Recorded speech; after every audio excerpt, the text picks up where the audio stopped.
اعوذ باللہ من الشیطان الرجیم۔ سورۃ المائدہ، آیات 41 تا 45، اردو ترجمہ۔ بسم اللہ الرحمن الرحیم۔ اللہ کے نام سے شروع کرتی ہوں جو بہت مہربان اور نہایت رحم کرنے والا ہے۔ یا ایھا الرسول لا يحزنک الذین یسارعون فی الکفر من الذین قالوا آمنا بافواہہم ولم تؤمن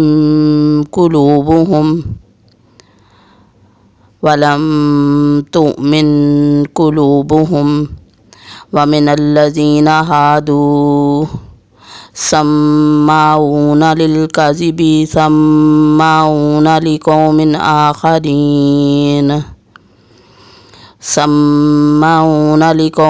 آخرین لم یأتوک یحرفون الکلم من بعد مواضعہ یقولون ان اوتیتم ھذا فخذوہ وَإِن لَّمْ تُؤْتَوْهُ فَاحْذَرُوهُ وَمَن يُرِدِ اللَّهُ فِتْنَتَهُ فَلَن تَمْلِكَ لَهُ مِنَ اللَّهِ شَيْئًا أُولَٰئِكَ الَّذِينَ لَمْ يُرِدِ اللَّهُ أَن يُطَهِّرَ قُلُوبَهُمْ لهم في الدنيا خزي ولهم في الآخرة عذاب عظيم۔ اے رسول صلی اللہ علیہ وآلہ وسلم، آپ ان لوگوں کے پیچھے نہ کڑیے جو کفر میں سبقت کر رہے ہیں، خواہ وہ ان منافقوں میں سے ہوں جو زبانی تو ایمان کا دعویٰ کرتے ہیں لیکن حقیقتاً ان کے دل با ایمان نہیں، اور یہودیوں میں سے کچھ لوگ ایسے ہیں جو غلط باتیں سننے کے عادی ہیں اور ان لوگوں کے جاسوس ہیں جو اب تک آپ کے پاس نہیں آئے۔ وہ کلمات کے اصلی موقع کو چھوڑ کر انہیں متغیر کر دیا کرتے ہیں، کہتے ہیں کہ اگر تم یہی حکم دیے جاؤ تو قبول کر لینا، اور اگر یہ حکم نہ دیے جاؤ تو الگ تھلگ رہنا، اور جس کا خراب کرنا اللہ کو منظور ہو تو آپ اس کے لیے خدائی ہدایت میں سے کسی چیز کے مختار نہیں۔ اللہ تعالیٰ کا ارادہ ان کے دلوں کو پاک کرنے کا نہیں، ان کے لیے دنیا میں بھی بڑی ذلت اور رسوائی ہے اور آخرت میں بھی ان کے لیے بڑی سخت سزا ہے۔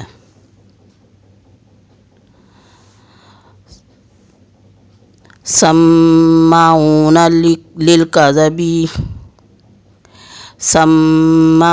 للکذب یأکلون للسحت فَإِن جَاءُوكَ فَاحْكُم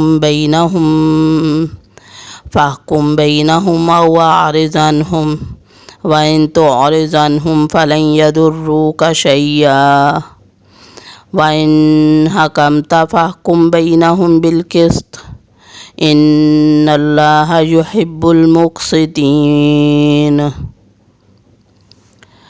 یہ کان لگا لگا کر جھوٹ کے سننے والے اور جی بھر بھر کر حرام کے کھانے والے ہیں۔ اگر یہ تمہارے پاس آئیں تو تمہیں اختیار ہے، خواہ ان کے آپس کا فیصلہ کرو خواہ ان کو ٹال دو۔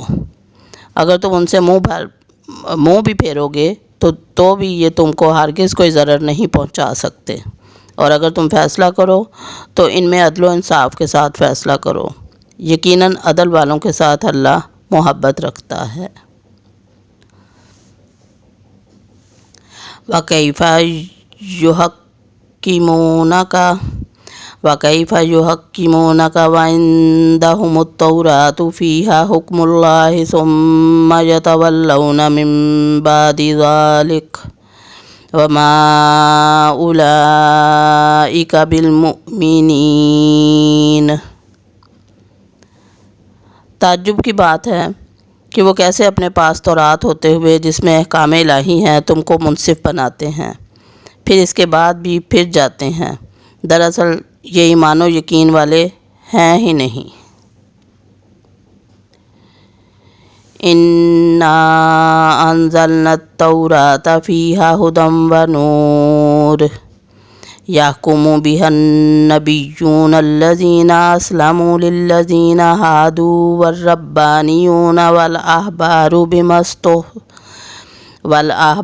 بما استحفظوا من كتاب الله وكانوا عليه شهداء فلا تخشوا الناس واخشوني ولا تشتروا بآياتي ثمنا قليلا ومن لم يحكم بما أنزل الله فأولئك هم الكافرون۔